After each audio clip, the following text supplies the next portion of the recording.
Para conocer los inicios de la lingüística, debemos remontarnos a la Grecia antigua. Sí, los griegos fueron los pioneros en realizar investigaciones sobre la ciencia de la lingüística.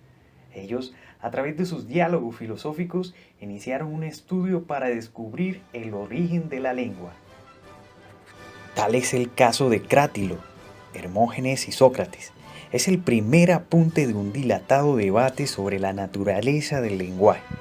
Crátilo inicia un capítulo mítico y apasionante en la historia de la lingüística y desarrolla con múltiples detalles los argumentos del mimetismo fonético y de la etimología.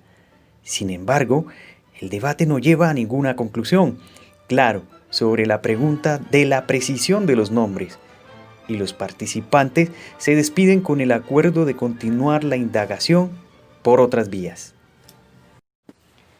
Crátilo fue discípulo de Heráclito, quien afirmaba que la única constante en la vida era el cambio. Heráclito sostenía que era imposible bañarse 2 veces en el mismo río, debido a que el universo está en constante cambio y cuando regresara al río ya no sería el mismo. Luego Crátilo, basado en la teoría de su maestro, decía que era imposible bañarse una sola vez en el mismo río, debido a que en ese mismo instante en que estemos allí, el agua seguiría fluyendo, convirtiendo la realidad en un constante devenir. Entonces nace la pregunta, si todo cambia, ¿qué sería real? Para Crátilo, lo más cercano a la realidad son las palabras, ya que podemos encontrar en ellas la esencia de las mismas. El nombre es la construcción de las cosas. Para Crátilo, la palabra y el sonido de las cosas expresan enteramente la esencia de lo nombrado. Tan cierto es que los bárbaros nombran de la misma manera a las cosas. Crátilo concluye que conociendo el nombre verdadero de las cosas logramos conocer la realidad de las mismas. Esto convierte el lenguaje como el verdadero instrumento del conocimiento, y que así como el río cambia, las palabras también lo hacen constantemente, lo que dificulta el modo de comunicarnos. Este hecho convirtió a Crátilo en un escéptico, pues consideraba que no se puede detener el fluir de las cosas y decidió dejar de hablar y transmitir sus ideas con los movimientos de los dedos. Sander Arteaga informó.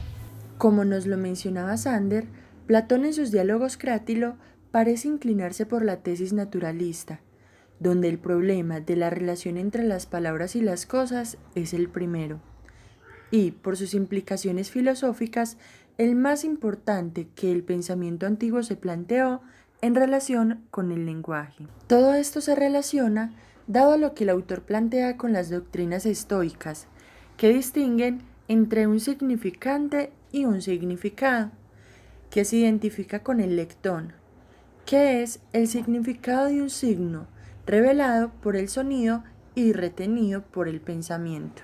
Justamente, como lo dice el texto, las precisiones mucho mayores que en ese entonces se podían dar acerca de la teoría del signo había hecho que la interpretación tanto de las doctrinas de Aristóteles como de las de los estoicos se hubiese perfeccionado.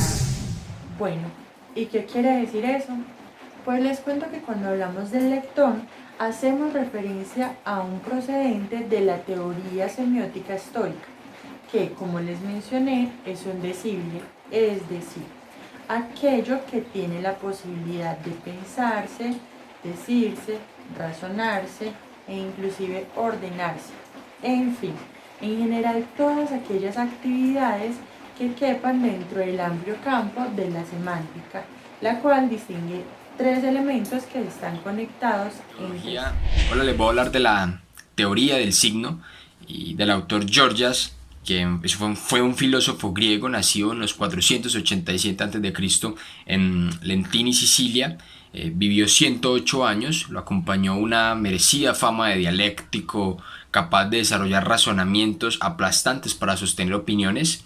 Gorgias fue el más admirado maestro de la retórica de la antigua esotificada, quienes a su vez fueron tratados con desprecio por la élite intelectual.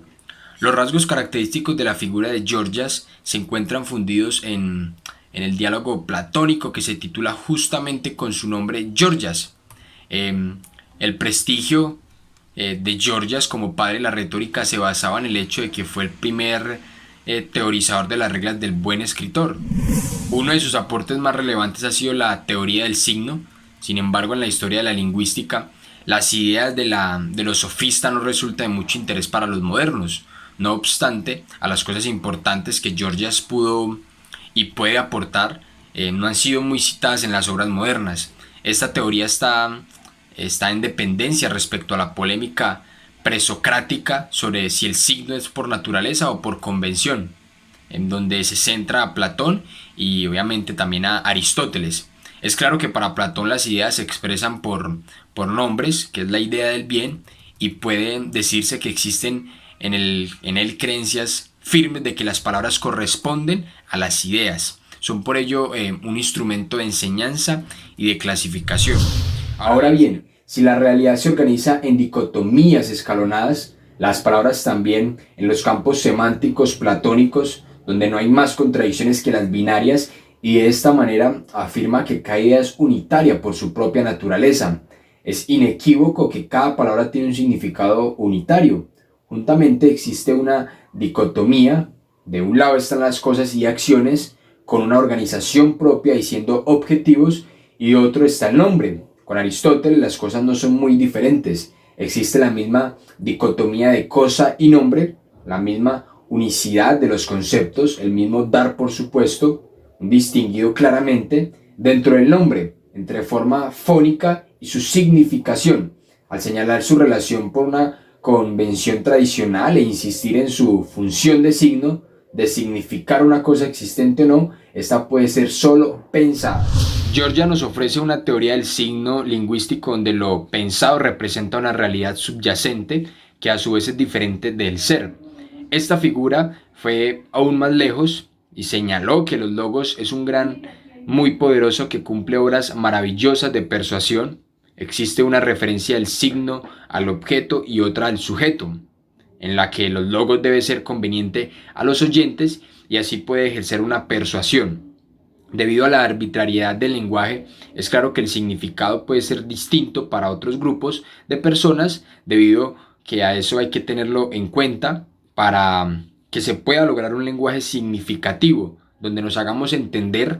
Notamos que en el texto de doctrina cristiana, esta teoría del signo refleja claramente la relación del signo y el sujeto, atribuyendo como signo a cada cosa que puede ser entendido por el oyente y es enunciado por el que habla.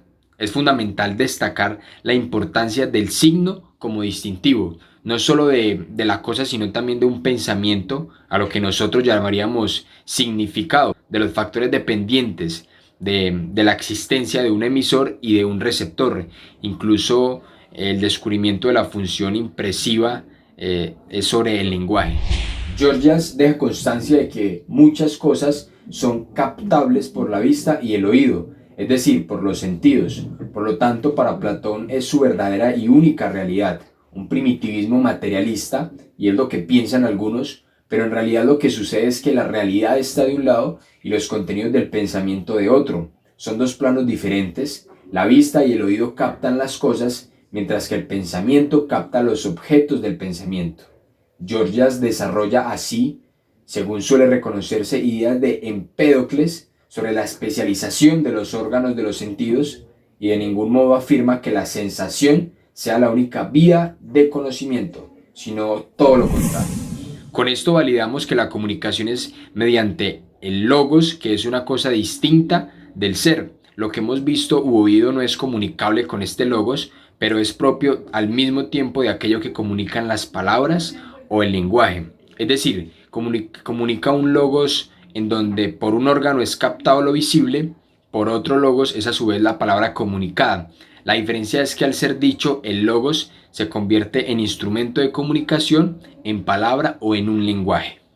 Finalmente, cabe decir que la doctrina de Georgias es congruente, en donde la teoría lingüística se basa de la práctica de la retórica. Todo esto tiene como centro una teoría del signo de tipo triangular, en donde está la cosa, el significado y el significante, y no se accede directamente sino con mucho trabajo.